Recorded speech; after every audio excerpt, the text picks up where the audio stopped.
Breaking news చూస్తున్నాం. TDP అధినేత చంద్రబాబును రాజమండ్రి జైలుకు తరలించారు. ఏపీ స్కిల్ డెవలప్మెంట్ కేసులో చంద్రబాబుకు ఏసీబీ కోర్టు 14 రోజుల రిమాండ్ విధించింది.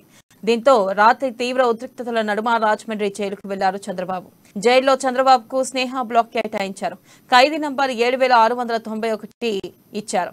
ఇక రాజమండ్రి జైలులో ప్రత్యేక వసతి కల్పించారు. ఇంటి భోజనం, మందులు ఇచ్చేందుకు కోర్టు అనుమతిచ్చింది.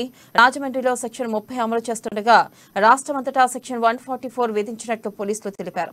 మరోవైపు బాబు 26 కేసుల్లో స్టే తెచ్చుకున్నారని తెలుస్తుంది. బాబును కస్టడీకి ఇవ్వాలని సిఐడి అధికారులు పిటిషన్ దాఖలు చేశారు. సిఐడి దాఖలు చేసిన కస్టడీ పిటిషన్ పై ఇవాళ విచారణ జరిగే అవకాశం ఉంది. మరోవైపు చంద్రబాబుకు బెయిల్ ఇవ్వాలని కోరుతూ ఆయన తరపు న్యాయవాదులు ఇవాళ బెయిల్ పిటిషన్ దాఖలు చేయనున్నారు.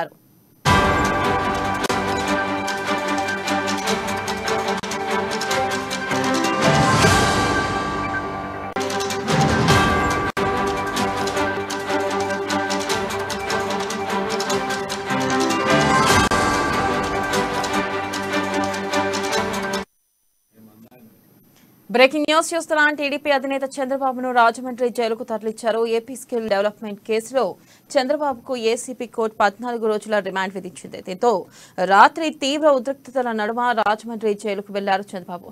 జైల్లో చంద్రబాబుకు స్నేహ బ్లాక్ కేటాయించారు. అయితే ఖైదీ నంబర్ 7691 ఇచ్చారు. ఇక రాజమండ్రి జైల్లో ప్రత్యేక వసతి కల్పించారు. ఇంటి భోజనం, మందులు ఇచ్చేందుకు కోర్టు అనుమతిచ్చింది. ఇక రాజమండ్రిలో సెక్షన్ 30 అమలు చేస్తుండగా రాష్ట్రమంతటా సెక్షన్ 144 విధించినట్లు పోలీసులు తెలిపారు. ఇక మరోవైపు బాబు 26 కేసుల్లో స్టే తెచ్చుకున్నారని తెలుస్తుంది. బాబును కస్టడీకి ఇవ్వాలని సిఐడి అధికారులు పిటిషన్ దాఖలు చేశారు. సిఐడి దాఖలు చేసిన కస్టడీ పిటిషన్ పై ఇవాళ విచారణ జరిగే అవకాశం ఉంది. ఇక మరోవైపు చంద్రబాబుకు బెయిల్ ఇవ్వాలని కోరుతూ ఆయన తరపు న్యాయవాదులు ఇవాళ బెయిల్ పిటిషన్ దాఖలు చేయనున్నారు.